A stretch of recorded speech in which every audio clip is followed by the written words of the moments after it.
مساء الخير مشاهدينا الكرام، حلقة جديدة من بودكاست مفاهيم. معي أنا فهد الخليل.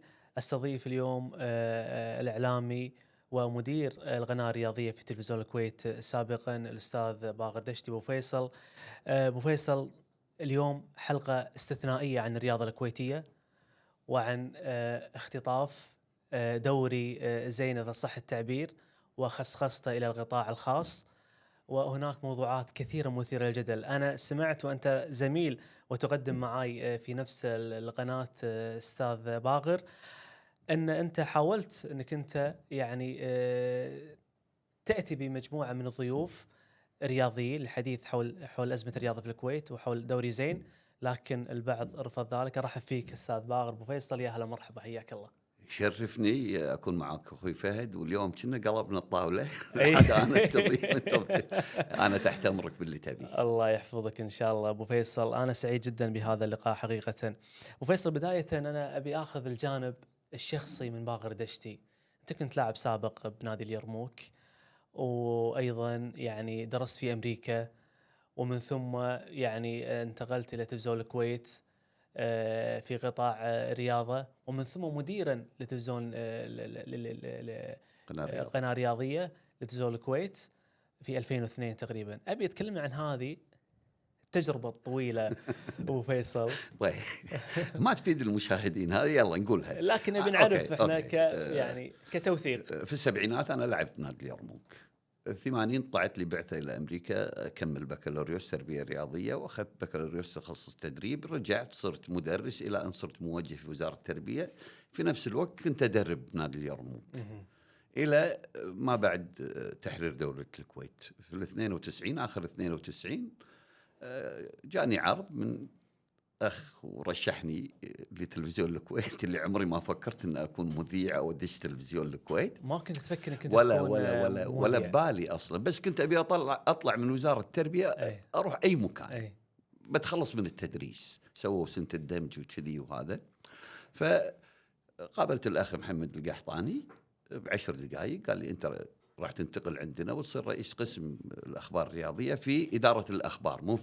ما كانت في قناة رياضية أصلا، كانت مراقبة. فأنا رحت إدارة الأخبار، ما رحت القناة الرياضية، وأسست الأخبار الرياضية إلى 2002. صرت مدير عام القناة الرياضية في تلفزيون الكويت. وفي نفس الوقت من سنة 86 إلى الآن تقريبا أنا أكتب أحيانا في جريدة القبس. الى هذه اللحظة. هذا رياضيا. اها. اكو اشياء اخرى تبي اقول لك بعد؟ الجانب الاخر من باقر من دشتي. هذا يمكن الناس ما تعرفه عني. انا وايد مهتم بالشأن الثقافي، سواء كان موسيقى او مسرح او ادب او فن تشكيلي. وعندنا مع الاخ سليمان البسام يعني اشتغل معاه شويه على خفيف في المسرح، وعندنا مركز فكر في فيلج، مركز فكر الثقافي. وبعد بعطيك شغله، انا عندي شركه زراعيه اسمها فيلا فيردي، اصمم حدائق. ما شاء الله. الحين عاد يلا دش بموضوعك. يعني انت كنت مدير قطاع الرياضة في تلفزيون الكويت نعم. في 2002. في هذيك اللحظة كان وزير الإعلام اللي هو الشيخ أحمد الفهد. نعم. كيف كانت علاقتك مع الشيخ أحمد الفهد في تلك الفترة أبو فيصل؟ هي علاقتي مع الشيخ احمد الفهد علاقه اخوه وصداقه، بس على البروفيشنال، في مجال الرياضه، في مجال اللعب.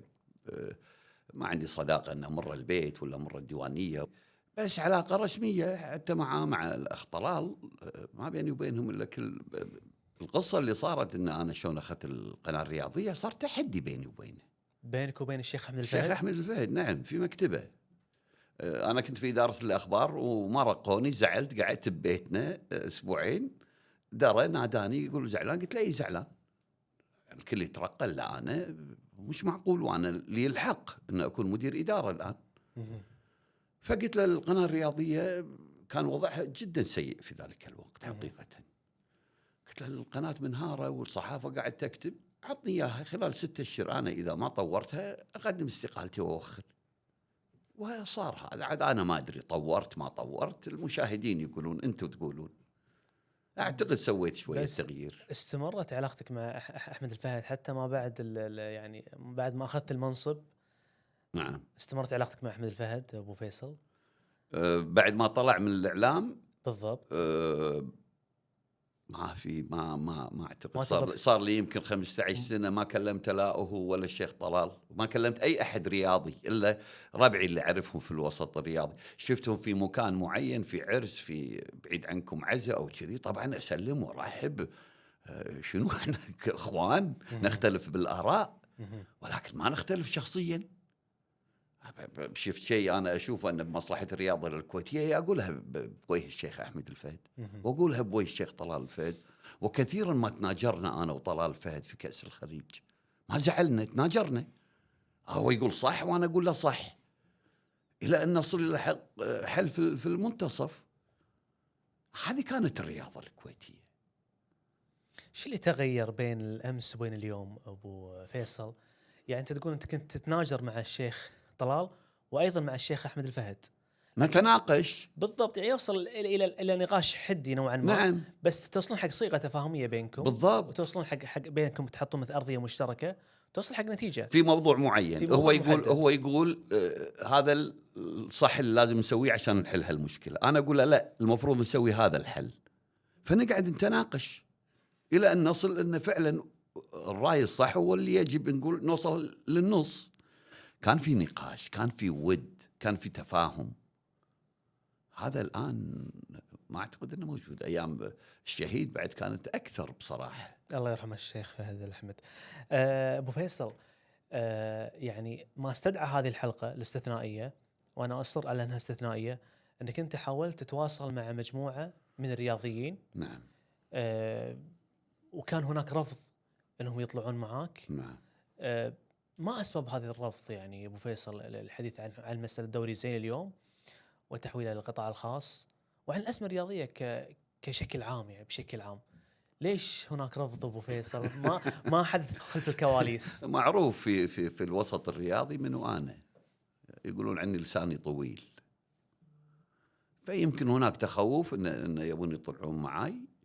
انا رجل صار لي 40 سنه واكثر انا اتابع الحركه الرياضيه، اتابع اللوائح، اتابع القوانين، اتابع الامور الفنيه، الامور الماليه، الامور الاداريه.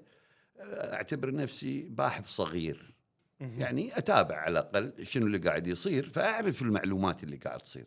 الان اسالني اي سؤال ايش قاعد يصير في الوسط الرياضي اعطيك المعلومه الصحيحه في اي لعبه تبي. انا اللي بيعرفه انه ليش تم، يعني ليش الناس رافضه، الرياضيين رافضين اللي موجودين في مركز القرار الرياضي رافضين انهم يطلعون مع باقر دشتي ويتحدثون عن الازمه الموجوده الان. تكلمت مع الاخ احمد الجاركي رئيس نادي اليرموك ورفض، تكلمت مع بشار عبد الله ورفض، دزيت مسج حق الاخ يوسف البيدان ولم يرد علي، دزيت مسج حق عبد الله الشاهين ولم يرد علي. الوحيد الذي استجاب لي واقول له شكرا الاخ فؤاد المزيدي امين سر النادي العربي، واوضحنا العديد من النقاط في ذلك اللقاء. هم ما يبونيون، انا شو اسوي فيهم؟ سألهم. الشجاع واللي عنده يرد على الاسئله اللي احنا نطرحها حياه الله. الحدث مع باقر دشتي موجود كاهو نفس المكتب اللي احنا قاعدين. انت الان تقدم لهم دعوه من بودكاست مفاهيم. نعم ان نعم. اللي عنده الرغبه انه يطلع فالكرسي موجود حياه الله، وراح نتناقش. يعني انا شنو بجيب اسئله من برا من الوضع الرياضي، خليه عنده رد، خليه يرد علينا. عندنا استفسارات المجتمع كله قاعد يتساءل عن الوضع الرياضي وشنو اللي قاعد يصير فيه، فخليون يردون على الناس.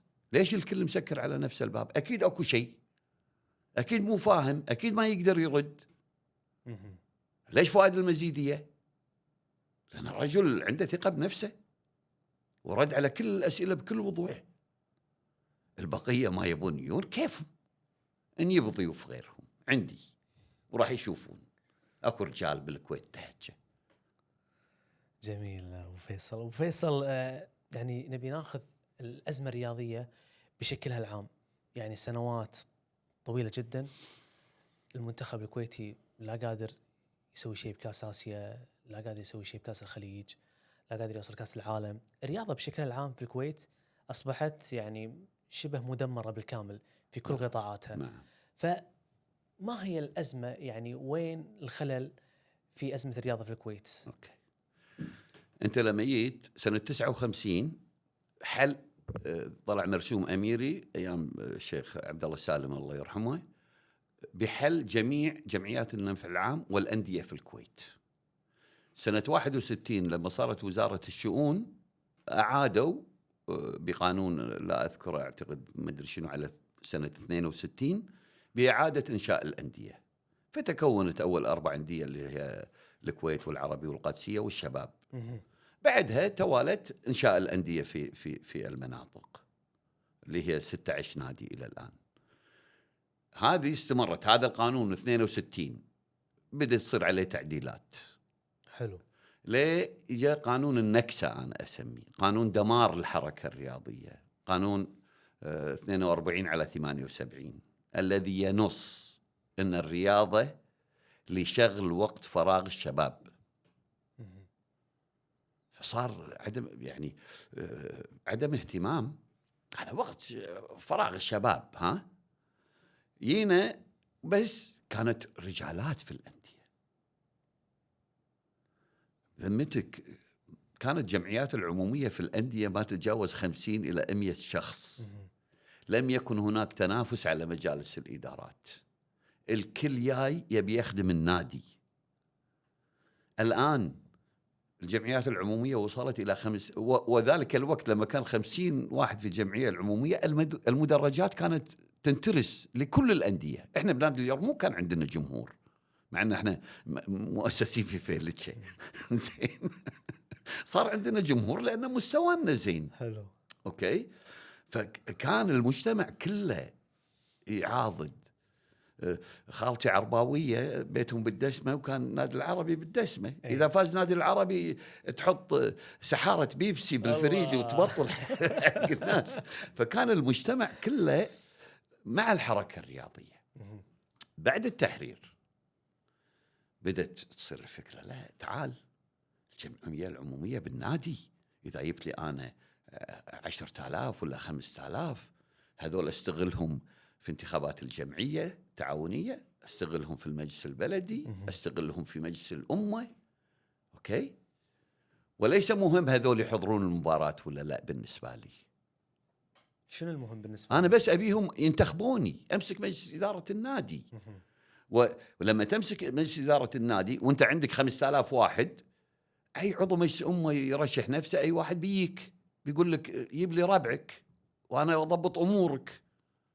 فصارت كتكون عضو في مجلس إدارة النادي فيها مصالح شخصية، أنت مو يا الشأن العام، ما قاعد تفكر بالشأن العام. عيل يصير مجلس إدارة نادي يقعد له 30 سنة نفس الرئيس ونفس أمين السر ونتائج الفريق من أردى إلى أردى، ما حد يحاسبك كجمعية عمومية. إيش حق جمعية عمومية؟ أنا عضو جمعية عمومية بنادي اليرموك، ما أدش النادي إلا يوم الانتخاب. هذه عضوية جمعية عمومية، هذا اللي قاعد يصير، هذه رياضة بالكويت. فأنت لما بعد التحرير جاء مرسوم بقانون كان بيحول الرياضة الكويتية من الهواية إلى الاحتراف، وهو قانون 43/92. حلو. بشأن إنشاء الهيئة العامة للشباب والرياضة. في المادة الثانية من المرسوم تقول العناية بالحركة الرياضية وفق المبادئ الأولمبية والعالمية. وهذه ناقشتها مع الأخ العم خالد الحمد أبو الوليد لما كان أول رئيس هيئة. قلت له هذا قاعد يقول لنا البند، هذا قاعد يقول لنا يجب من الآن أن ندرس كيفية تطبيق الاحتراف بالكويت عشان ننافس على المستوى الدولي والأولمبي. الوضع الحالي يجب أن يقف. هذا أي سنة بالضبط؟ 92. سنة 92. 92 بعد صدور المرسوم. يعني الحين نتكلم عن 32 سنة بالضبط. فأنت من 32 سنة يجيك مرشح مشرع ويأتي لك بقانون يقول لك رجاء اعتني بالحركة الرياضية وفق المبادئ الأولمبية والدولية. خلنا من قانون 42/78. تدري إلى الآن الهيئة ومجلس الأمة ووزارات الدولة تخاطب الأندية والهيئة وفق القانون 42 على 78 الى هذه اللحظه إلى الآن، مع أن المرسوم الأميري 43 على 92 في المادة الأخيرة المادة 12 منه تنص يحق أن بعد تأسيس الهيئة أن تدفن جميع القوانين والقرارات التي سبقت. وإحنا للحين قاعد نمشي على قانون 42 على 78 وتبي تتطور. لا تخلينا ندش، ترى أنا فيني شر اليوم. الرياضة قاعد تدهور حقيقة.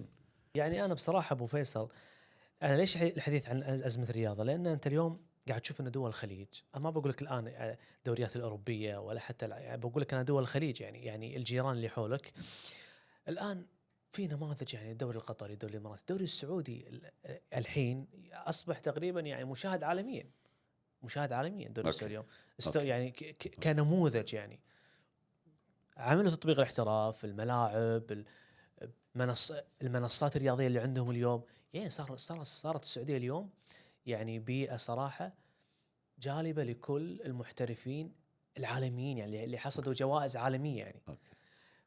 فليش الكويت اليوم بعيدة كل البعد عن أي تطور أو غفزة أو حالة تقدم على المستوى الرياضي؟ اليوم أنت شايف الملاعب، يعني أنا والله شفت مشهد بصراحة أبو فيصل، يعني واحد ماسك المكنسة وقاعد يكنس الملعب، مطر وقاعد يكنس الملعب اسمه يدويا يعني. نعم. طيب هذه يعني هذه لو في دول مثلا أفريقية ممكن نقول نعم. يعني ممكن نناقشها.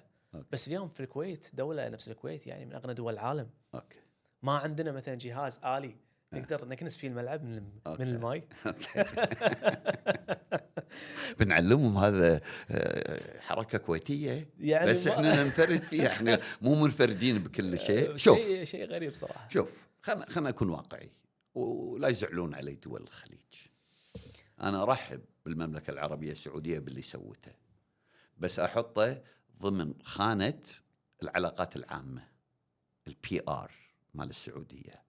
الآن يابوا كل هالنجوم المحترفين، أوكي، وبدأ الكل في السعودية يتكلم عن كرة القدم. اللي ما كان مهتم بدأ يهتم أكثر، الأطفال بدأوا يهتمون أكثر، ملايين اندفعت، وفي كل دول الخليج كانت تندفع. أقول لك إياها بكل صراحة، لن تنجح مرة ثانية أبو فيصل، لن تنجح. هذا الاحتراف اللي قاعد يصير في قطر والإمارات والبحرين وفي السعودية، هذا قلت لك أنا إعلاميا، وراح يخلي الناس كلها تحب الرياضة وتصير فيها فلوس ومنافسة. عزيزي، أكو شيء في الاحتراف، روحوا طق الفيفا، اكتب البحوث. لا تستطيع تطبيق الاحتراف إذا ما عندك على الأقل من 15 إلى 20 ألف لاعب يزاولون كرة القدم.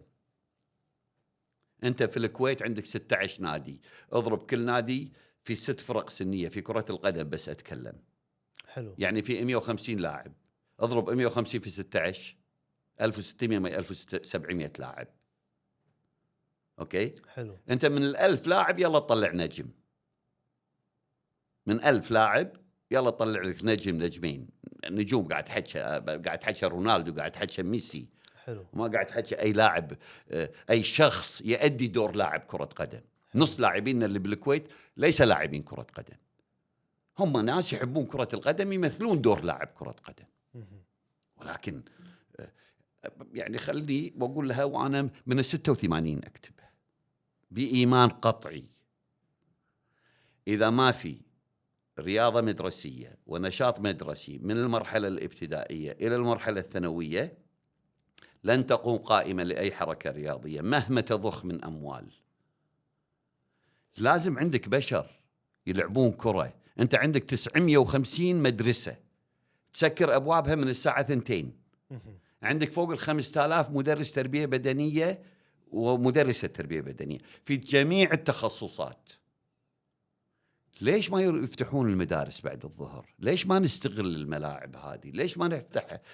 أولياء الأمور قاعد يدفعون بلاوي حق الأكاديميات الخاصة. هذه كنا نسمعها أبو فيصل بالسابق، كانت موجودة اللي هي مراكز الشباب والمدارس ايضا. نعم. يعني كان في استقطاب حق اللاعبين، وكان في اهتمام فيهم، وانتجت فعلا كرة القدم الكويتية نجوم يعني. ليش ليه اول؟ اليوم نتكلم عنهم؟ طبعا ليش انت اول في الانديه كنت تشوف الاحتياط بمستوى لاعب الاساسي.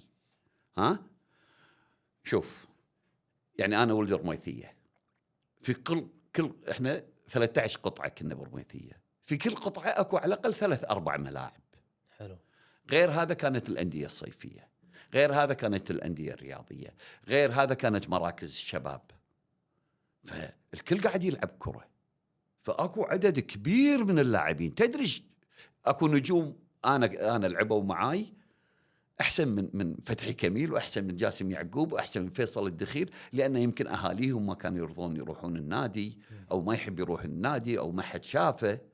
اوكي، فالكل كان في كم هائل من اللاعبين. فالنادي يجون له 100 لاعب ياخذ منهم 25 لاعب، الباقي يروحون انديه اخرى يروحون. فكان في وفره من اللاعبين. الان انت ما عندك 15 سنه انت عندك اكاديميات خاصه، والعالم قاعد تدفع فلوس. شنو طلعت؟ عطني لاعب طلع من الاكاديميات الخاصه ووصل الى المنتخب وصار نجم. ما انتجوا شيء. ما في لان العمليه تجاريه، ربحيه. شوف، قاعد تأذيني. أنا ما ودي كل شيء أي كان في الدولة، اقتصاد، سياسة، صناعة، مرور، إذا ما عندك رؤية تبي تشوف نفسك أنت شنو. أنا بعرف الحكومة الكويتية سمو رئيس مجلس الوزراء أحمد النواف كان لاعب ورياضي. شنو رؤيتك من مسكت أنت إلى الآن؟ شنو رؤيتك للحركة الرياضية؟ شنو تبي تسوي بالحركة الرياضية؟ نستمر كما إحنا في الوضع هذا ونقول هذا إحنا يبقى خلنا على أطمام المرحوم وعيالنا يلعبون كرة ومستانسين وخلنا نمشي الأمور، وإلا نبي نتنافس. أوكي، تبي تنافس، تبي تغير، تبي تعدل، تبي تحط احتراف. ليس بهكذا. مو بهذه الصورة. أرجع لك تكفى، خلينا نرجع حق النقطة، بس خل أرجع علشان لا يأخذون فكرة عني في السعودية وفي دول أنا بصراحة أنا ودي أرجع حق النقطة، لأني أنا للحين ماني متصور يعني أوكي. الفكرة اللي براسك أبو فيصل إنه شلون قاعد تنظر للرياضة السعودية إنها لن تنجح. أقول لك يا لن تنجح، لأن أنت قاعد تبدي برأس الهرم، وقاعدة الهرم غير موجودة. بمعنى شنو؟ نبي تفصل لنا هالفكرة هذه أبو فيصل. كم واحد يلعب كرة قدم في السعودية؟ كم مدرسة أكو بالسعودية؟ هل قاعد تفتح أبوابها في فترة بعد الظهر علشان تاخذ كل هالمواهب اللي ما لهم مكان في الأندية؟ أنا نادي يوني 100 لاعب، أنا ب25 راح أخذ أفضل 25، وراح قاعد يختارونهم ب10. يمكن أكو من ال75 هذول أكو فيهم نجوم، وين يروحون؟ أنا ما أدري شنو يصير بأوروبا. أنا خريج أمريكا، إذا أنت أقل من 18 سنة ما خلصت المرحلة الثانوية ما تلعب لفريق محترف، لا تلعب لفريق محترف. تدري أن آخر دورة أولمبية 65% إلى 70% من الميداليات اللي حققوها طلبة مدارس وجامعات، أول مرة أعرف، وليس محترفين، وليس لاعبين أندية، لاعبين جامعات. ايان ثورب وغيره والسباحه والجمباز جمباز اذا انت 18 سنه ما تصير بطل انتهينا. اوكي، فالمدرسه هي احنا عندنا 950 مدرسه، وقلت لك عندنا 5000. يا اخي ليش ما نستغلهم الان؟ خل اقول لك شغله. مو قلنا الفرق السنيه في النادي 6 فرق بالضبط؟ نفرض كره القدم. فؤاد المزيدي قال لي هني احنا ندفع فوق 150,000 دينار على الفرق السنية سنويا. 150,000 دينار حلو. سنويا على فرق اللي هم تحت 12 وبدري 14 و16 وكذي وهالسوالف هذه، غير الفريق الأول.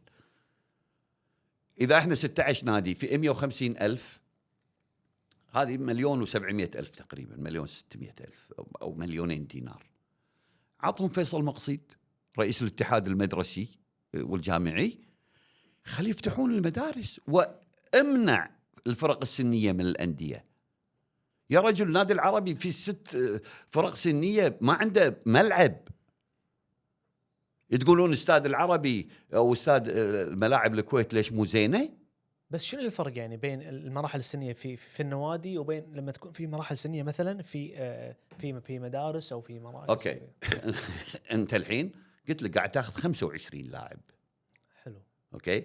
لما انا في كل مدرسه عندي 25 لاعب، يصير عندي خلينا نقول راح خامات، يصير عندي 1500 في كل منطقه تعليميه. ممكن طلع عدد اكبر من النجوم. بالضبط انت تبي مورد من القوى البشريه، من اللاعبين تضخ في هالمكان هذا. الامر الاخر لما تسوي فرق مدرسيه، انا ما ابي ادش بالاحتراف، خلني اكمل نقطه السعوديه تكفى الله تفضل يخليك. فيصل. انا قاعد اقول صرفتوا ملايين بالعافيه، ويا ريت تتغير كل شيء، ويا ريت نظرتي اللي قلت لن تنجح. يا ريت انا ودي تنجح، مو ما ودي تنجح. قلت لك اعلاميا نجحت، من الان نجحت. عياي السعوديه قاموا يطالعون الدوري، كبار السن في السعوديه قاموا يطالعون الدوري، وهذا شيء جميل. هذا يخلي الجمهور يشتاق ويروح يلعب. انت الحين قاعد تغير الفكر، ما كانوا يروحون النادي الحين قاعد يروحون النادي. لما تصير عندك رياضه مدرسيه، الاسره تبدي تروح حق ولدها يوم المباراه. بالضبط. فيصير تعود سلوك اسري، ويصير سلوك اجتماعي عام. يعني هذا سلوك اسري. الحين راح اقول لك في الاحتراف شنو الاحتراف. انت على بالك بس احتراف روح يجيب لاعبين وقط لك 200 دينار؟ هذا اللي قاعد يصير بالكويت.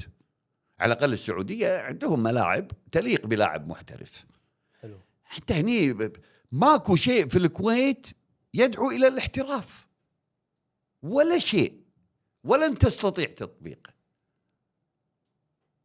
واللي قاعد يصير هذا بالخمسة اللي قاعد يجيبونهم، هذا هدر للمال العام والطاقات البشرية الكويتية.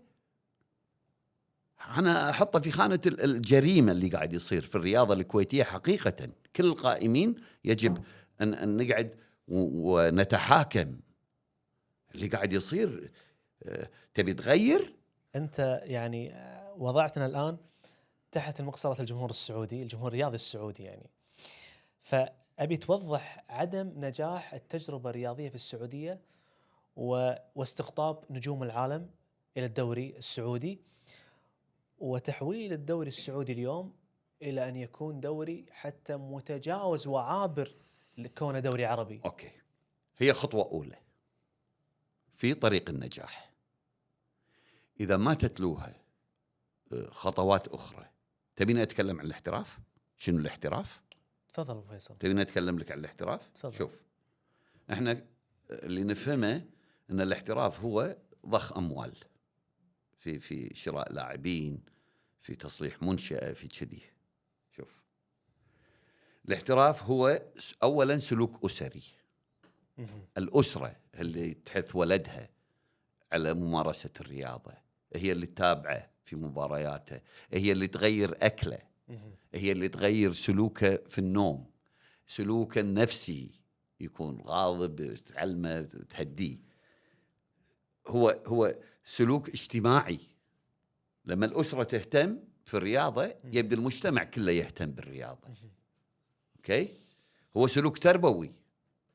المدرسة يجب أن تحث الطالب وتعتني فيه وتساعده وتأخذ بإيده. ولما أقصد المدرسة أنا لا أقصد مادة التربية البدنية. مادة التربية البدنية هي مادة لإعادة تنشيط ذهن الطالب، وأن مدرس التربية البدنية يكتشف في مواهبه. هذا يروح يد، هذا يروح سلة، هذا يروح قدم، هذا يروح ألعاب قوة. أوكي؟ وسلوك تربوي قلت لك، واجتماعي. المجتمع كله يعني في أمريكا إذا الطالب يبي يروح مباراة سلة، أبوه يقول له إذا جبت درجة معينة في الدراسة راح أوديك المباراة. فشوف الولد في البيت يبي يروح المباراة لأن الأم والأبو قاعد يطالعون المباراة. أوكي؟ فسلوك أسري. إذا صار السلوك الأسري كذي راح يكون عليه المجتمع كله يتأثر. السلوك العام. اي فلما يقعدون اختي واختك وزوجتي وزوجتي يقولوا ها رحت مباراه العرب القادسيه الاسبوع اللي طاف، يبدون البنات يسولفون بالقهاوي عن المباريات، نقاش حتى داخل البيت. اوكي. أي. احنا اول امي وامك يعرفون كل اللاعبين. الحين انا امس بالشاليه شباب اعمارهم 13 14 سنه اقول لهم اعطوني 5 لاعبين منتخب الكويت ما يعرفون. اقول لهم شو اسم ام رونالدو يعرفون؟ لا. شنو سياره زوجته يعرفون؟ اوكي، لان الاعلام مأثر هناك. الآلة الإعلامية هناك بالضبط. ضخمة جدا. قاعد توصل، قاعد تحبب العالم، فالعالم يهتمون اجتماعيا تهتم. فقلنا اولا الاسره، بعدين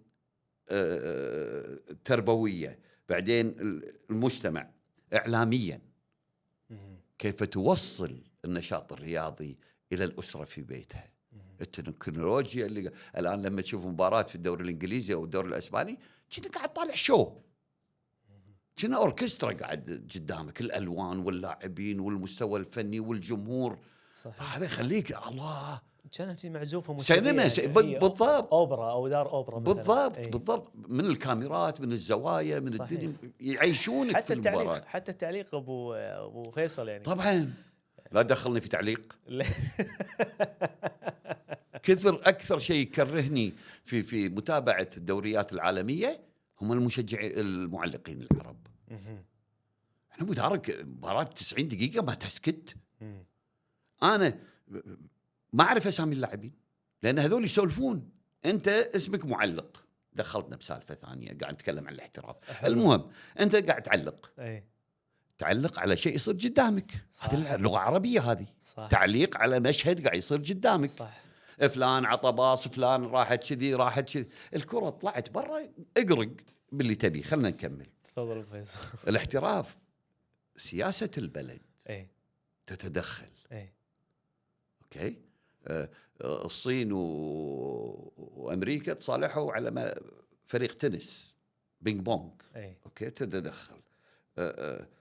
ماديا، اقتصاديا، انا الان الانديه هذه ايش كثر قاعد تطلع لي فلوس، ايش كثر قاعد اسوي منها فلوس، وميزانيات، ايش كثر قاعد تاثر على ميزانيه الدوله، ايش كثر قاعد تحرك. انت لما يصير عندك مباراه راح تحرك محطات البنزين، راح تحرك القهاوي، راح تحرك المطاعم، راح تحرك التكاسي، راح تحرك المواصلات. اوكي، راح تاثر في اقتصاد البلد. ماديا هني الحين ماديا شنو قاعد تعطي اللاعبين؟ اوكي، اتحاد كرة القدم كانوا حاطين 300 دينار، هالسنة سووها 100 دينار. شنو غسال سياراته هو تعطيه 100 دينار؟ لاعب هذا لا تعطيه فلوس احسن له. حقيقة شنو استهتار في البشر هذا. يعني جايب لي انت تجيب واحد كويتي تعطيه 100 دينار، وجايب لي واحد من برا قاعد تعطيه ملايين وتسكنه بافضل شقه وتحط له افضل سياره، وانا اللاعب الكويتي بتعطيني 100 دينار. واذا اللاعب يداوم مثلا من الصبح للثنتين ولا الثلاث، شلون بيتمرن العصر؟ الان عندهم تفرغ جميع اللاعب. هذا اللي سمعته. فؤاد المزيدي قال لي امين سر النادي العربي تو هالسنه هذه من قبل اعتقد بعد. يعني اللاعب المفروض يتدرب الصبح وعصر. اوكي. النقطه الثانيه قلت لك عدد اللاعبين. يجب بالكويت إذا ما تشغل المدارس، إذا ما ترجع الطلبة مراحل السنية إلى المدارس، ويكون عندك فوق 15,000 طالب أو أقل من 18 سنة يزاولون كرة القدم عشان يكونون رافد تأخذ منهم للاحتراف، لن تقوم قائمة للاحتراف مهما لو تعطي اللاعب 1,000,000 دينار باليوم. أوكي. شنو بعدين؟ أوكي. النقطة الأخرى، تبي تطبق احتراف ما عندك مستشفى طب رياضي، تبي تطبق احتراف ما عندك خبير تغذية في ناديك، تبي تطبق الاحتراف ما عندك طبيب نفسي في ناديك. اوكي. تقول لي المنشآت الحين قاعد يقولون منشآت نادي الصليبيخات. الله، هل نادي الصليبيخات في مكان أشعة؟ إذا واحد انكسرت ريله ياخذونها. في تصريح حق بشار عبد الله يقول بشار قال إنه ما في مضمار والكل وده يلعب على هالنادي. أنا أتحدى إذا استاد نادي الصليبيخات مهيئ للنقل التلفزيوني. تتحدى أتحدى أبو فيصل؟ نعم. اذا اماكن الكاميرات واكو هذول الكرينز اللي ممدودين طول الملعب عشان احرك كاميرتي، حلو. والتكنولوجيا الجديده، اتحداك اذا في مكان للاشعه في استاد صليبيخات. شنو الاستاد؟ هو بس ملعب وكراسي، غرف اللاعبين،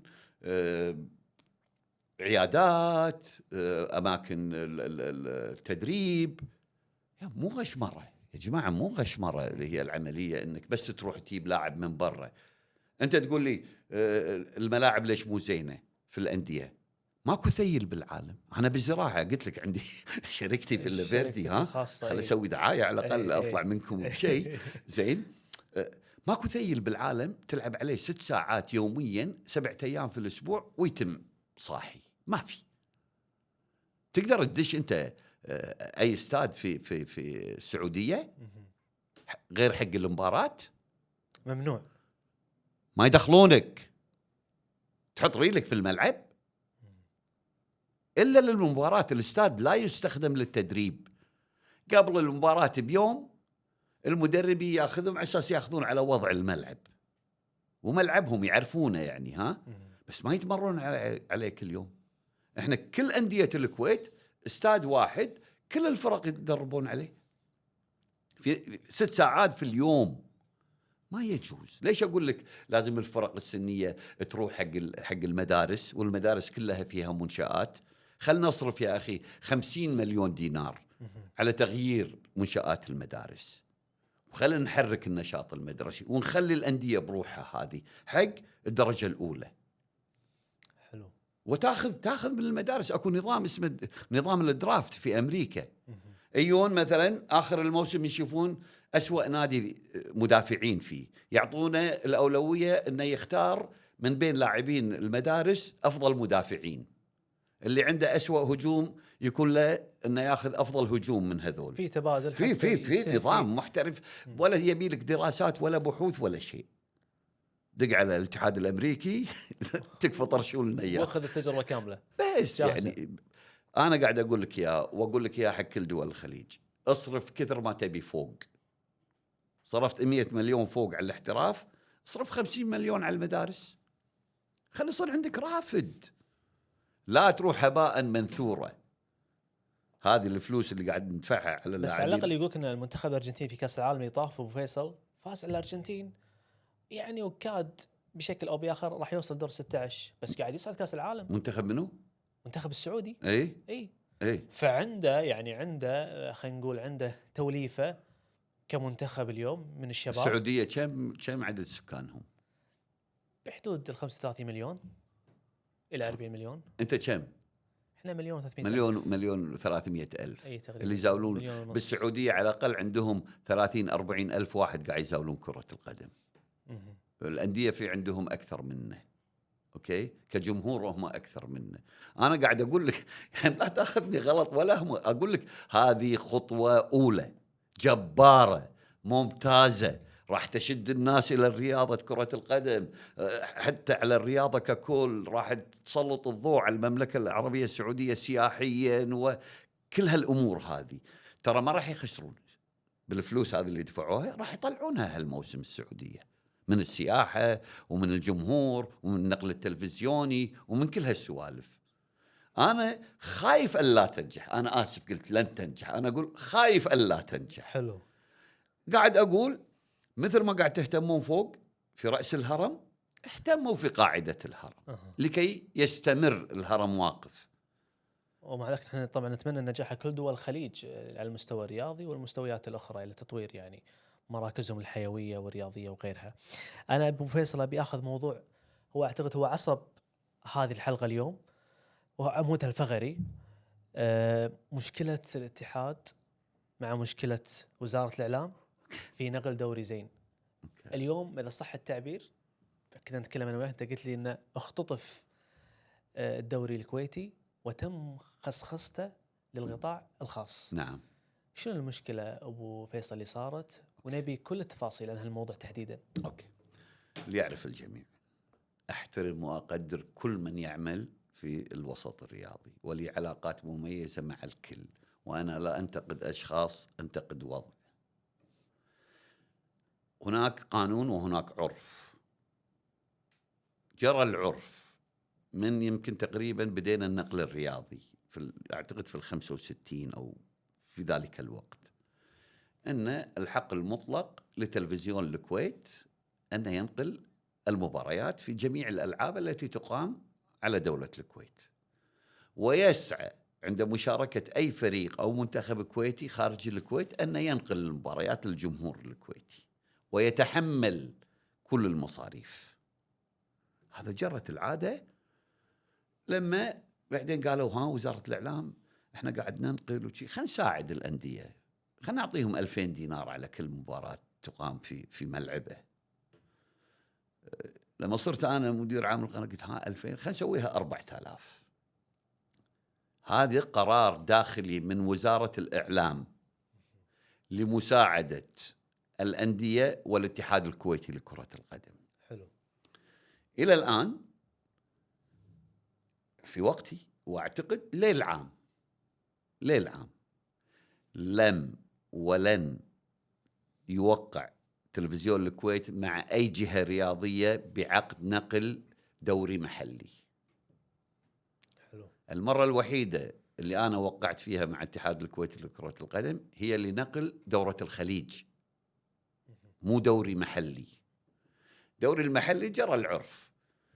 خل أقول تجربتي، أنا ينتهي الدوري بعد بشهر أدز كتاب لكل الاتحادات والأندية أقول لهم أو لا بعد الدوري مباشرة، إذا عندكم مشاركات خارجية ونبي جدول الدوري القادم علشان نهيئ نفسنا، كم مباراة نقدر ننقل، يد، سلة، قدم، سباحة، تنس، 60,000 لعبة. فأنت تحتاج حق الجدول كامل، الجداول كاملة. يوصل لي الجدول أنا كمدير قناة. حلو. أقول أوكي إحنا راح ننقل 60 مباراة كرة قدم مثلا هالسنة، 50 مباراة يد، 20 كذي، وعندنا بطولات فردية وعندنا هذه. نحط لنا جدول نعرف، لأن نبي ميزانية. حلو. الوزارة المالية ما تعطيك ميزانية إذا ما تعطيها أنت ميزانية تقديرية، وأنت الميزانية التقديرية مالتك ما تقدر تسويها إلا على ضوء برامجك ونقلك للمباريات. فيك الجدول، يعني أنا أيامي قلت الأولوية للأربع الأوائل ننقل لهم. حلو. الباقي تسجيل. وعلى النادي أن يهيئ للتلفزيون جميع الإمكانيات، أماكن الكاميرات، طاولة المذيع، غرفة، يعني للحين إحنا طاولة مذيع بالمضمار ولا تحت المدرج. هذا يجب أن يكون له استديو للتعليق ويتهيأ له. فصار عرف، ماكو توقيع عقد. خلاص تلفزيون الكويت يدري يوم الفلاني افتتاح الدوري، فلان النادي مع فلان نادي، مهيئ نفسه إنه عنده النقل. حلو. وانتهت المباراة. بعد أعتقد كنا ندفع شهريا للاتحاد أو شغلة كذي. الذي حصل وحقيقة أمر مريب في هذا العام. الأخوة في الاتحاد قاعد يقولون إحنا من 7 أشهر قاعد نخاطب وزارة الإعلام بزيادة المبلغ من 4000 إلى 10,000 دينار. أنت ليس من حقك أصلا أن تطالب، ليس من حقك كاتحاد أن تطالبني. حلو. أنا قاعد أعطيك 4000، هذه مكافأة مني، هدية مني، قاعد أساعدك، مو ملزوم فيها أنا. هذا قرار داخلي بوزارة الإعلام، مو موقع أنت عليه أصلا كاتحاد. فما يصير أنت تروح وقبل الدوري بأسبوع 10 أيام تروح تعمل لك هذه الهليلة وما راح نعطي الحق وإلا ب10,000 دينار. وأنا كتبتها بتويتر، قلت لها يحق لوزارة الإعلام وبقوة القانون، إذا سكروا النادي ولا الاتحاد منع أي وزارة الداخلية، وحط كاميراتي وأنقل المباراة، وقانونيا لي الحق. أنا ما أدري، لست محامي، لكن لما يمشي عرف 25 أو 30 سنة يكون بقوة القانون يحصن. طبعا أنا 60 سنة قاعد أنقل لك، 65 سنة قاعد أنقل لك، وقاعد أدفع لك فلوس، وقاعد أنقل لك من برا، كله من ميزانية وزارة الإعلام، والآن أنت تجي تتخذ قرار وليس بيدك الحق. هذا كان موجه لرئيس الاتحاد كرة القدم. أنا قاعد أقوله، أنا وجهته حطيته بتويتر. لو كنت أنا في وزارة الإعلام يوم الجمعة أطلع سياراتي بشوف منو بيرجعني. أنا لي الحق قانونيا. أنا 65 سنة قاعد أنقل لك من دون عقد معك كاتحاد كرة قدم أو أي نادي كان. الآن عقب هالسنين هذه كلها يا يتفاوضني وتلوت إيدي قبل الدوري ب10 أيام. والمريب كذلك في هذا الأمر. شلون يوم الأربعاء 48 ساعة قبل النقل، قبل افتتاح الدوري يوم الجمعة، يوقع عقد مع قناة خاصة؟ كيف لي هذه؟ أنا اشتغلت في الإعلام 25 سنة وأكثر عشان تنقل مباراة. يبي لك 48 ساعة بس تمدد كابلات وتدبر كاميراتك وتدبر سيارة أوبي فان وتدبر القصة هذه كلها. وشوف أول بث صار عندهم ينقطع وكان سيء، ويعني مو على المستوى المطلوب. ولا الكاميرات أنا توقعت قالوا تقنية عالية، ما تقنية عالية. وين تقنية عالية؟ تقنية عالية أنا قلت على الأقل 30 كاميرا، 22 كاميرا، 18 كاميرا. النقل يمكن 600 700 8 كاميرات الآن، ما أدري حقيقة. وأقولها من الآن إلى الآن يحق لتلفزيون الكويت، وقلت لك العرف بعد 30 سنة يكون بقوة القانون. هذه أنت تأكدها أبو فيصل؟ اسأل أي قانوني، دق على أي قانوني وسأله هل العرف يكون بعد 30 سنة؟ إحنا 65 سنة. إنجلترا ما فيها دستور، فيها أعراف، شيء مشوا عليه 50 60 سنة 100 سنة يمشون عليه. قبل 100 سنة صار كذي. مو من حقك ولا من، ويقولونها لقد جرت العادة أو جرى العرف. بالضبط. أي. العرف على ذلك ما يحق لك. والآن أنا ما أدري، أنا لم أتابع حقيقة. شفت مباراة واحدة بس نعمت عيني. الكل قاعد يقول لي قاعد يشوفون المباراة بالتليفون. هل يجوز هذا؟ شنو قاعد تعاقبون الجمهور الكويتي؟ أنا أعتقد الآن قالوا شنو بيعطونهم 10,200 دينار والنادي يطلع 60,000، بدال ما كان وزارة الإعلام تعطيهم 20,000. طيب الآن يعني هل قناة مثلا هل شاشة الآن اللي تابعة للقبس، نعم، يعني هل راح تلاقي مثلا آلية وطريقة بث من خلال التلفزيون مثلا، أو شنو يعني شلون الناس راح تشوف المباريات بأي شكل راح تشوفها؟ يعني حتشوفها عن طريق التليفون مثلا؟ يعني الحين قاعد يشوفونه بالتليفون عن طريق التليفون. أول شيء لا تخليني، أنا ما لي شغل حقيقة في إخوان في شاشة. بعدين القبس هذا بيتي الثاني، وأشكر لهم حقيقة. أي. مبادرتهم حقيقة مبادرة من في حال القبس. صار في اتفاق مثلا مع وزارة الإعلام والاتحاد، هل الاتحاد راح يدفع شرط جزائي حق القبس ويسحب منه مثلا حقوق النقل ولا؟ شوف، هي فيها حلول إن يصير اتفاق بين شاشة وتلفزيون الكويت. أوكي، الاتحاد ما له شغل. الاتحاد يبي المباراة تنبث. الآن قاعد تنبث على الانترنت. أنا لو موجود وشوية فيني نذالة، اكو أجهزة عند إدارات الدولة، وزارة الداخلية، وزارة المواصلات، أحط جهاز أشوش عليك الانترنت عند الملعب، ما تبث، تخرب عليهم. الدولة تقدر، تستطيع، وزارة الإعلام تقدر تطلب من وزارة الداخلية أو هذا تشوش الانترنت ما يشتغل بمحيط الملعب هذا.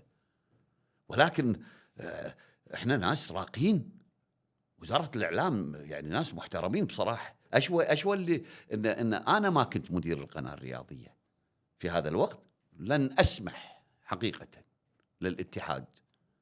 تبي عندك شيء العرف مشى، أنا ما بيني وبينك توقيع، وأنا قاعد أدفع فلوس على المذيعين وعلى المعلقين وعلى المهندسين، وأطلع سياراتي الأوبي فان وكاميراتي ودنيتي، ولا قلت لك شيء. أوكي، تبي تسوي هالشيء ما عندنا مشكلة. خلنا نمشي هالموسم ونتفاهم، الموسم الجاي نتفق. لكن الحين جيت نلاقي صيغه تفاهم بيننا ما يصير انا لي الحق، انا كتلفزيون الكويت لي الحق، انت قاعد تختطف حقي هذا. وقبلها باسبوعين انت ما قاعد تضرني انا تلفزيون الكويت، تلفزيون الكويت افتكيت. انا قاعد تكلفني المباراه عشان انقلها فوق 10,000 دينار كل مباراه.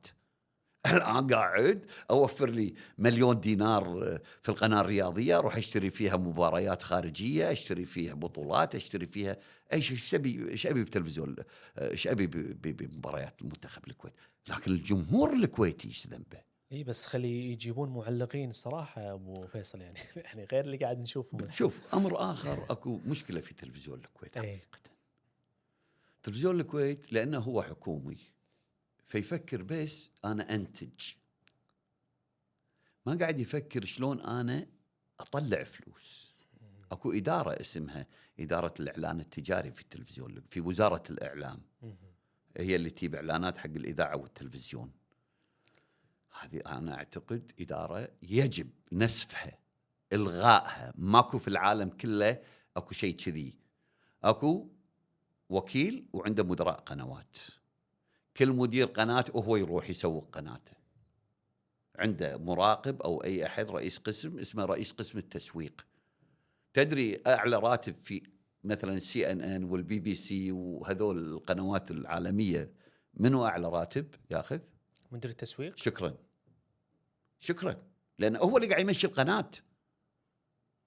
يعني احنا اول سنه مسكت فيها القناه الرياضيه انا جبت 50,000 دينار من الاعلان. السنه الثانيه بكاس الخليج مبادره من تلفزيون الكويت لمساعده الاتحاد الكويتي لكره القدم، بعنا على الاتحاد احنا الاعلان التجاري ب50,000. كم طلع الاتحاد في ظرف اسبوعين؟ انا كنت في اللجنه، من 750 ل 800,000 بظرف اسبوعين. مبلغ صراحه ضخم الان جداً. اكثر قناه مشاهده في العالم هي القنوات الرياضيه في كل العالم، اكثر من الافلام، اكثر من المسلسلات، اكثر من الاخبار. الكل من رئيس دوله يطالع الرياضه الى يعني اي اصغر موظف في الدوله في الدوله، الكل الرياضه. مم. القناه الرياضيه قبل 15 سنه 20 سنه صارت شغله وكنا باعوها ب5 ملايين. الان ليش ما تطلع منها فلوس؟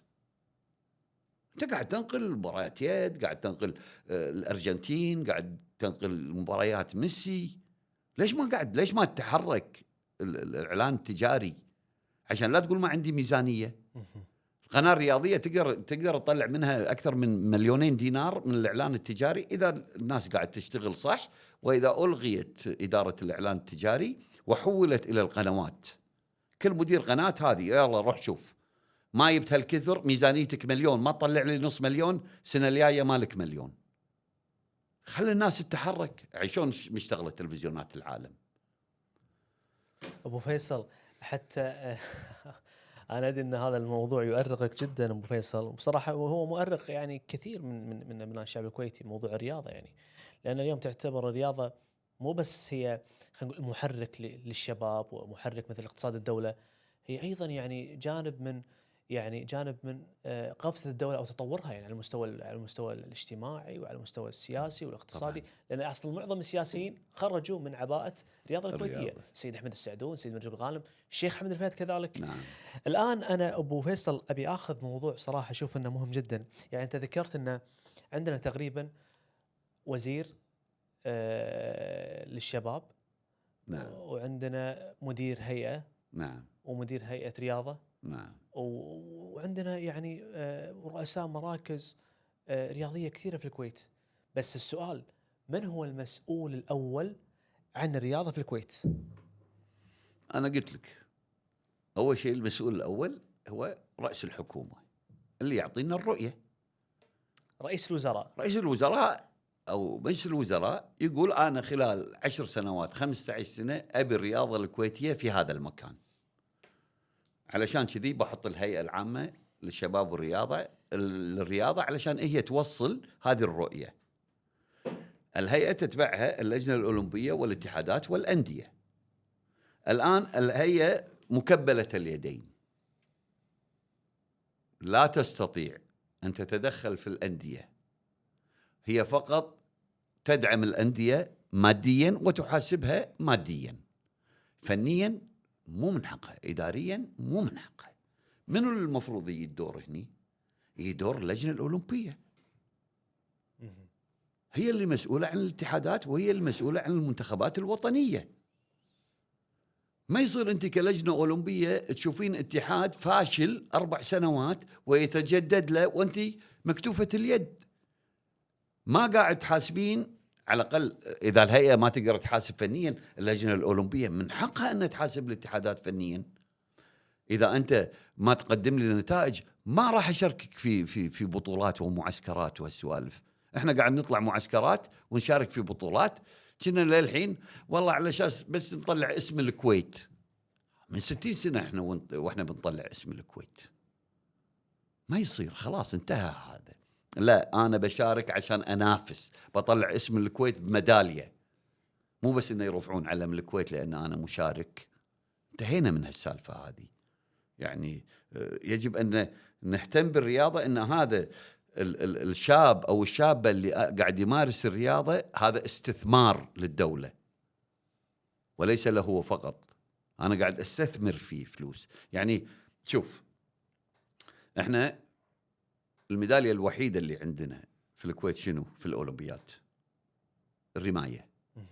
أوكي، يعني دول تدفع ملايين الملايين وتجري أبحاث ودراسات وتعتني بهذا اللاعب، مثلا نقول أي لاعب جمباز أو أي لاعب إن كان، خاصة في الألعاب الفردية. أنت ما عندك إلا الرماية. هذول المفروض من انتهت الأولمبيات السابقة أجيبهم أقول لهم تعالوا إيش تبون؟ 1,000,000 2,000,000 3 4 10. أنا أبي الميدالية هذه في باريس. الحين الموظف تأهل إلى باريس ونتمنى أنه يكون له شأن في نتمنى له كل التوفيق إن شاء الله في الرماية. خالد ويحمل علم الكويت إن شاء الله في باريس. هم قلنا ما نبي علم الكويت، إحنا نبي ياخذ ميدالية. ملينا وإحنا نشوف علم الكويت بس إننا مشاركين. لا متى؟ لا نشوف العلم أوكي. إن شاء الله. هو لا هذا جرني الأمر حقيقة إلى أي. إلى أمر معين. أي. أنا شيء يعني بشي أكثر من كذي بعد بشي براسي. حقيقة أكو شيء اسمه منطق. أي. منطق. ها؟ إذا عندك شيء مميز مو تعتني فيه، مفروض مو تبي ترتقي فيه بعد أكثر وأكثر وأكثر وأكثر. صح. وعندك شيء فاشل تحاول تعالج هذا الفاشل كذلك علشان يرتقي. احنا استراتيجية الأخ لما كان وزير الشباب عبد الرحمن المطيري، وزير الإعلام الآن، مدير الهيئة السابق حمود فليطح، مدير الهيئة الحالي الأخ يوسف البيدان. يعني أنا ما أدري بأي منطق ورجاحة عقل أنتوا تفكرون في 10-15 سنة الماضية الألعاب الجماعية بجميع مراحلها السنية لم تحقق طويسة حق الكويت، مو ميدالية، طويسة. أوكي. وكل الألعاب الفردية كلها الألعاب أنا حتى ما أعرف أساميها، جيويستيك ما أدري شو يسمونهم، ما أدري كاراتيه، ألعاب السيارات، سباق السيارات، حتى بالحداق شباب كويتيين أقسم بالله أن كلهم قاعد يسافرون على حسابهم، معسكرات أولياء أمورهم قاعد يديرون بالهم عليهم. تردون هالألعاب اللي قاعد تجيب ميداليات حق الكويت تهملونها وتخلون الشباب هم يدفعون على رياضاتهم وتروحون توقفون مع الفرق الفاشلة الألعاب الجماعية. أوكي هي فاشلة خلينا نصلحها، ولكن ما أنسى هذول اللي قاعد يحققون لي إنجازات وأبطال، يعني أبطال، وقاعد يروحون ما حد يروح لهم، أبوه وأمه ينطرونه بالمطار. ليش هذا الاستخفاف من المسؤولين أبو فيصل بالألعاب الفردية وهم قاعد يحصدون يعني جوائز كبيرة على مستوى الميدالية الذهبية أو الفضية أو حتى البرونزية؟ أنا قلت يا أخي المنطق، أو شيء اسمه منطق. واحد ناجح الزينة ويمكن يجيب لي نجاح ونجاح ونجاح، هذا أهمله واروح حق هذا الفاشل اللي كل ما أطق ركاب يصير أفشل. افشل لان المنظومه مالته غلط، الاساس ماله غلط. يعني الحين يو قالوا بنعطي 200,000 من الموسم الجاي حق الانديه للاعب المحترف. انت شنو شريطي؟ منين جبت 200,000؟ ليش 200,000؟ ليش مو 190؟ ليش مو نص مليون؟ وين دراساتك؟ انا من ايام فيصل الجزاف بعد حمود فليطح مليت وانا اقول بسنا فتاوي، الرياضه علم. هذا في تصريح اخير يعني هيئه الرياضه انه حيدعمون كل نادي تقريبا 20,000. كان 20,000 اي لتطوير الرياضه في الكويت. كان لا هو 20,000 كانوا يعطون لجلب لاعب محترف، لجلب لاعب محترف كرة قدم. حلو. الحين سووها 200,000 بس النادي كيفه يبي يصرفها على القدم، بس يبي يوديها يد، يبي يوديها طائرة، يبي يوديها 20,000 هذه أي سنة بالخمسينات يعني؟ لا من سووا هذا الانحراف الجزئي وفتحوا المجال حق اللاعب الأجنبي. عمرك شفت أكو شيء اسمه احتراف جزئي؟ هذا انحراف جزئي.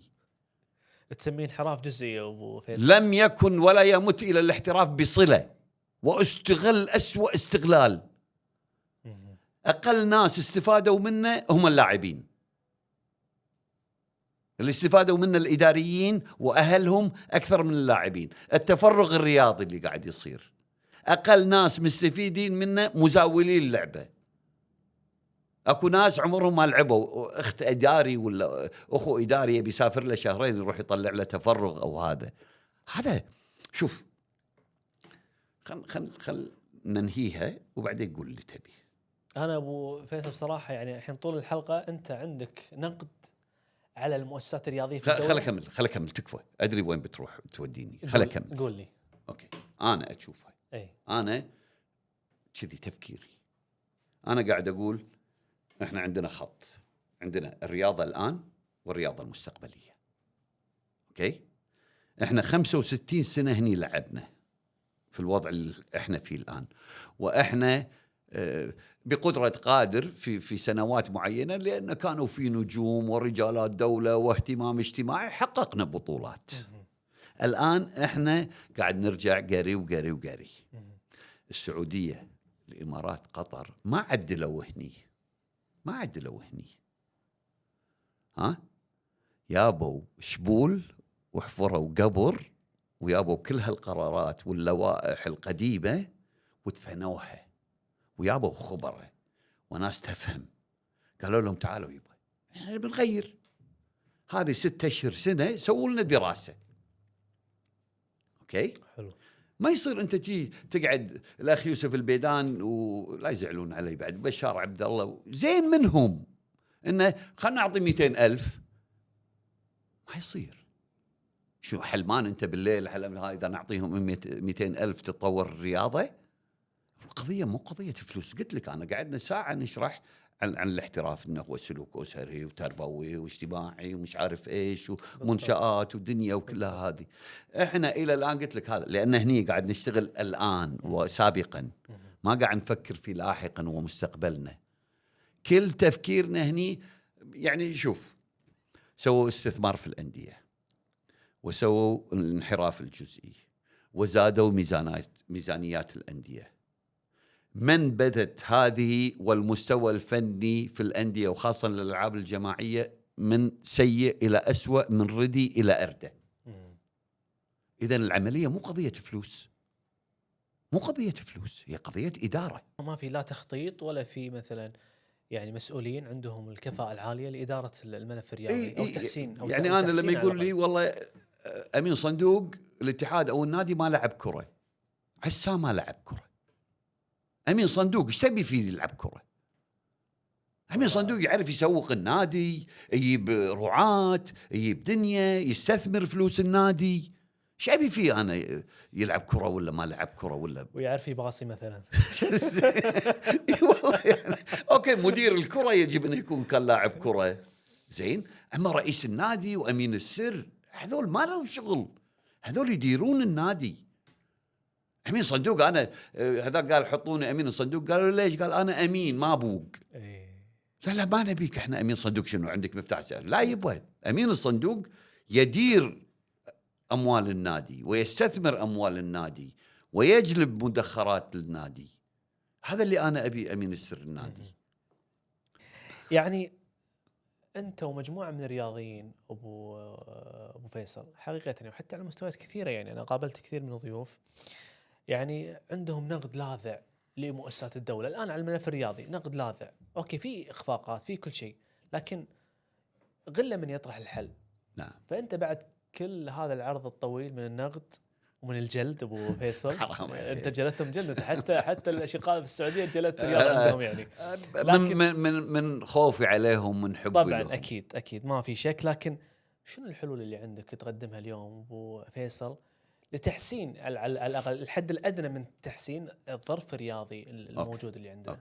أوكي. لن أتكلم عن خارج الكويت، لكل دولة ظروفها بس كانت وجهة نظر أنا أعطيها. حلو. لأن أنا مؤمن بهذا الأمر من 50 سنة، أنه ماكو رياضة مدرسية، ماكو رياضة في الدولة. حلو. أوكي. الآن ليس الحل بيدي وليس الحل بأي فرد، إحنا نطرح حلول. أوكي. لو الأمر بيدي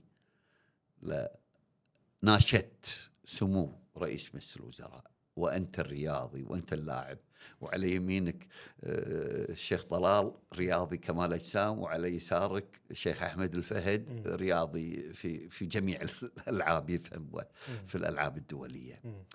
لشكلت لجنة. أول شيء أتخذ قرار إن أنا خلال 6 شهور أو سنة راح أمحي كل ما يمت إلى الزمن السابق في الرياضة بصلة. الزين والشين، هو لو اكو زين كان احنا زينين. اوكي. اكيد شين. حقيقة يعني صار لنا 65 سنة واحنا نطور في القوانين. هاللائحة خلينا نغيرها، هاللائحة خلينا نزيد هالبند، لا السنة الجاية خلينا نشيل هالبند. الآن شوف بين هيئة الرياضة وهيئة الشباب، يوم يجيبون مراكز الشباب هني، يوم يودونها هني، ما في دراسة، ما في بحث. يعني قلت لك، أنا قلت حق من فيصل الجزافي إلى حمود فليطح، وناشد إلى الآن يجب أن يكون هناك مركز الدراسات والبحوث الرياضية. عندك مشكلة قطها، عندك متخصصين. الآن احنا عندنا أكثر من 50 كويتي يتبوؤون مناصب في الاتحادات الدولية والقارية والإقليمية. عندنا رئيس الاتحاد الدولي للسباحة، عندنا نائب رئيس الاتحاد الدولي للجمباز. تدري كم سباحة بالكويت؟ ما عنده رقم والله. 3 سباحات على مستوى الكويت. 3 سباحات. واحدة أبوها يوديها ويجيبها، طارق شو اسمه الجناعي مال أجيلتي، ولارا دشتي، وصبا سلطان. بس هالثلاث لا أكو حمام سباحة لهم، يضرون طرارة. منتخب الكويت لحمام للسباحة ما عنده حمام سباحة.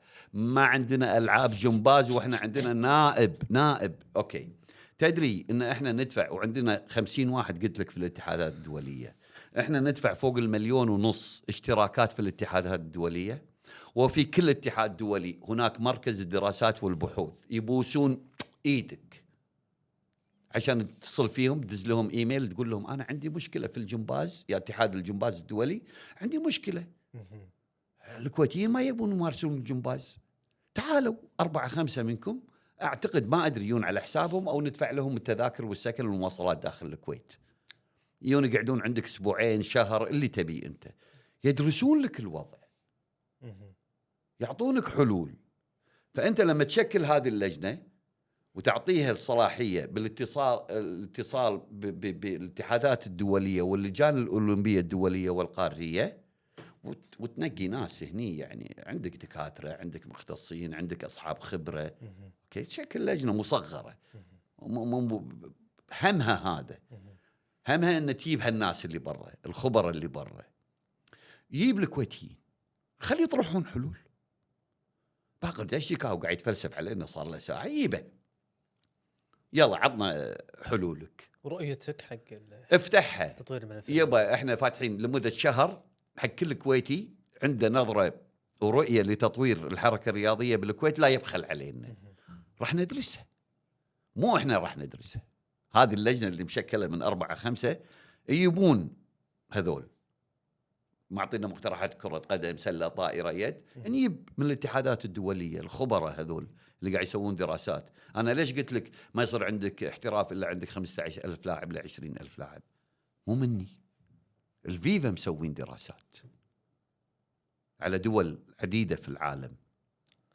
فاتمنى، فقلت لك الحل هو بيد سمو رئيس مجلس الوزراء بتشكيل هذه اللجنه لدراسه كيفيه نسف الوضع الحالي وبناءه من جديد. من جديد.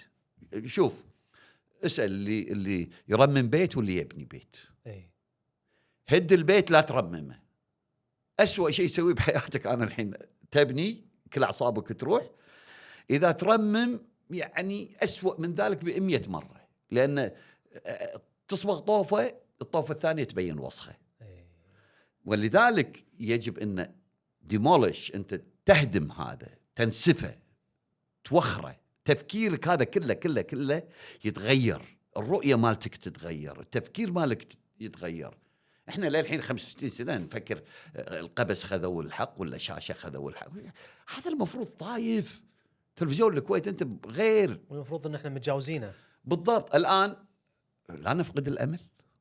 شوف شيء عجيب حقيقة، والله كلمة أمل أسمعها بكل مكان بالدولة أبو فيصل، يعني على المستوى السياسي، على المستوى إذا ما عندك أمل انتحر أحسن لك. ايش حق عايش؟ أكيد لك أمل. لا وشيء عجيب. الحين يقولون الكويتيين يتفلسفون. بس أكو ساعات أشياء تخليك تتفلسف. لما يروحون أبطال الكويت في الألعاب الفردية على حسابهم يروحون دول أخرى، وهذوك الدول يعطون رواتب حق هذا، مدلعين لاعبينهم، مدربين معاهم، إداريين معاهم، مش عارف إيش، معسكرات برا.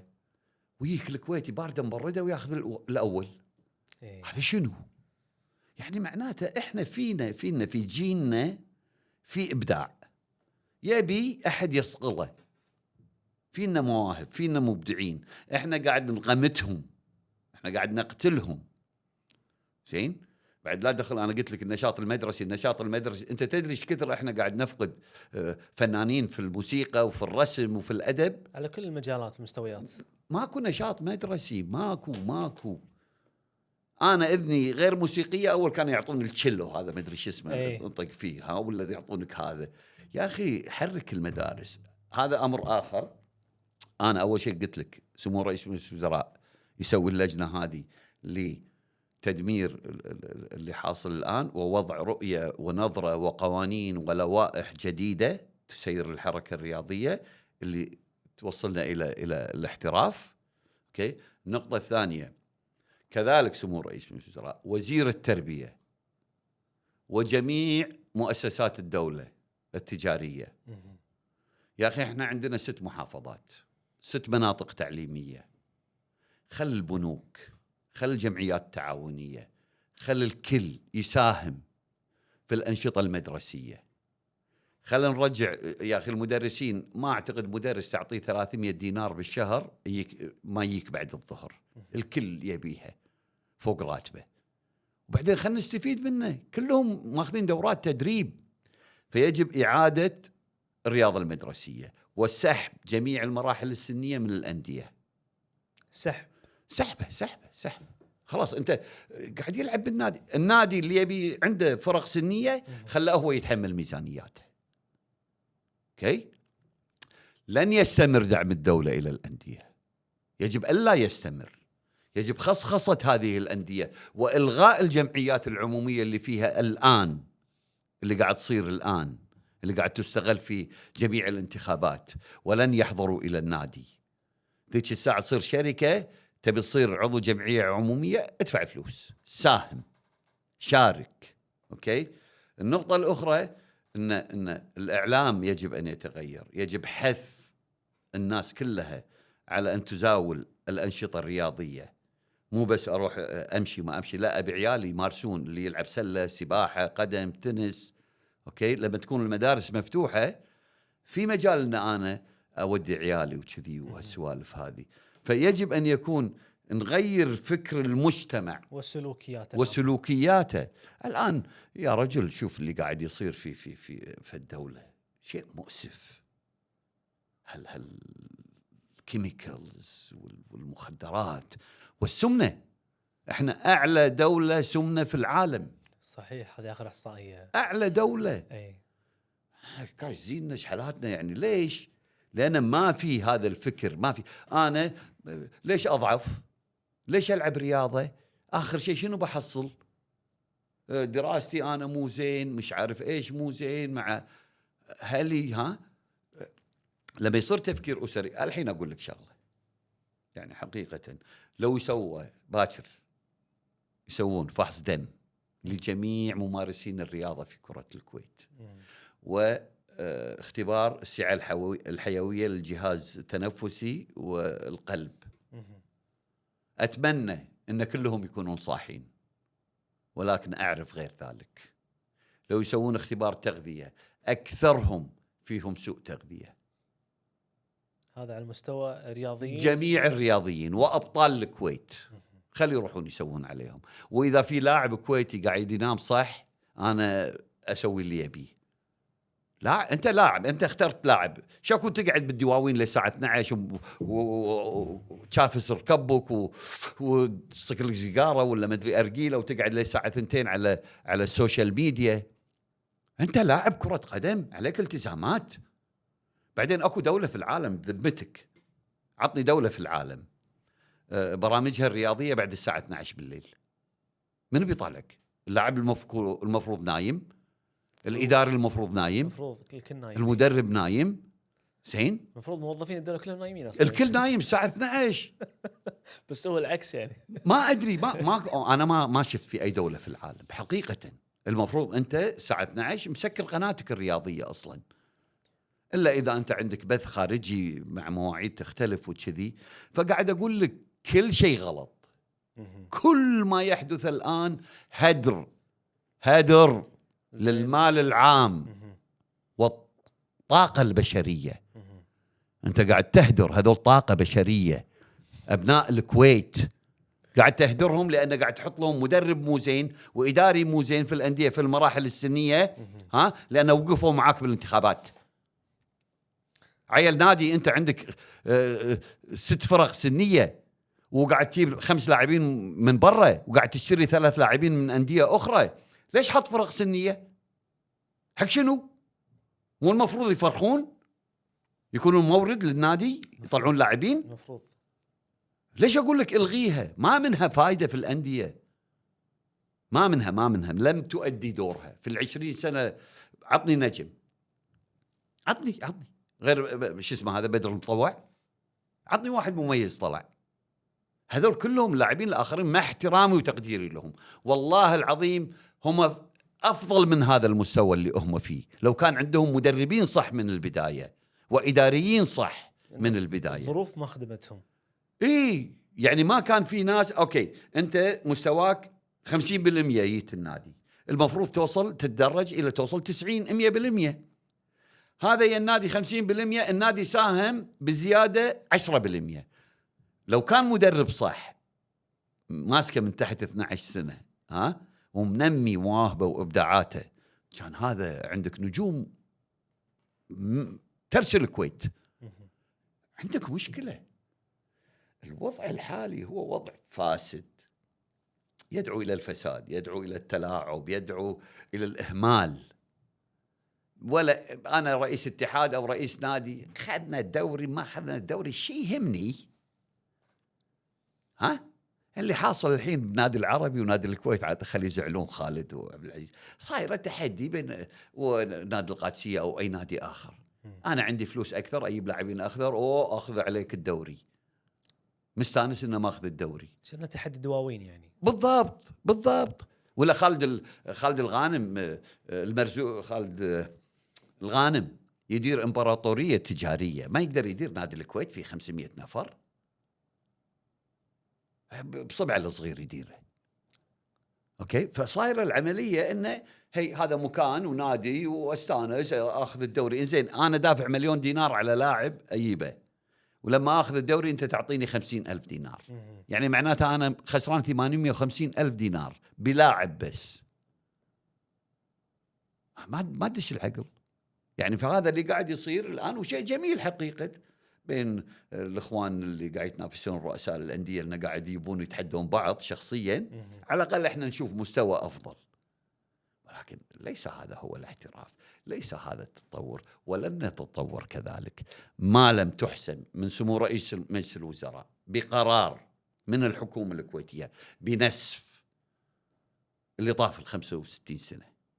ما نبي.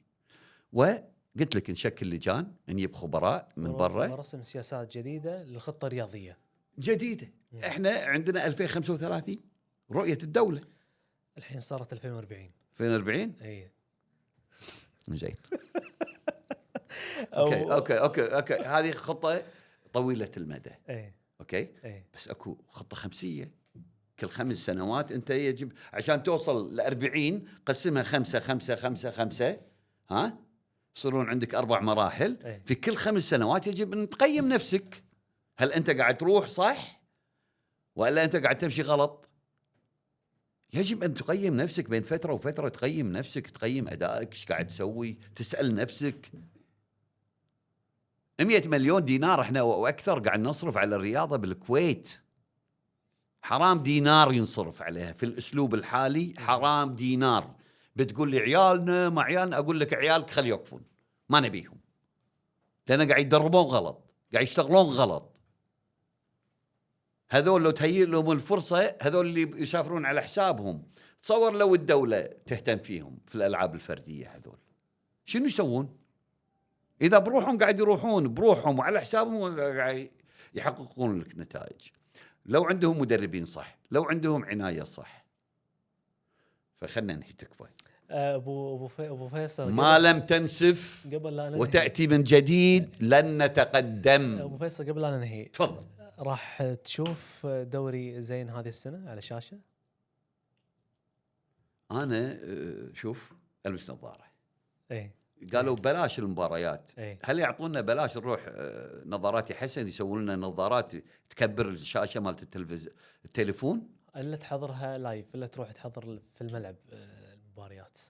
انا أي. اتصور كذي افضل يعني. انا يا ريت اذا اكو الملعب صح اي للجمهور. تدري ان ما في استاد في الكويت غير استاد جابر يشيل اكثر من 100 سياره؟ والله توني عارف. ولا استاد. تدري لما ينبني استاد في اي دوله كل مؤسسات الدوله تتدخل، المرور، المواصلات، الدنيا، الاهالي. الحين ملعب صليبيخات اي شارع واحد اللي يوصلك له، بكم دقيقه راح ينترس وبكم دقيقه راح يفضى بعد المباراه، وكم راح يصير حركه المرور انسيابيه ولا لا. بالضبط. يعني معناته اذا انت بتروح مباراه على نادي صليبيخات، لنفرض منتخب الكويت مع منتخب السعوديه، لازم قبلها بليله تروح عند احد من ربعك، تصفي سيارتك وتنام على البحر او تنام على البحر وتشوف لك فشفت قلت لك الاحتراف هو كل مؤسسات الدوله تدش ببعض، كل الدنيا تدش ببعض. يصير في هذا التشابك، تنتج شيء محترم يعني سوينا اللي سويناه ب 65 سنه، ويعطيهم العافيه اللي اشتغلوا وسووا، كان احلى حد امكانياتهم اللي موجوده. الان خلاص العقليه الكلاسيكيه انتهت خلاص.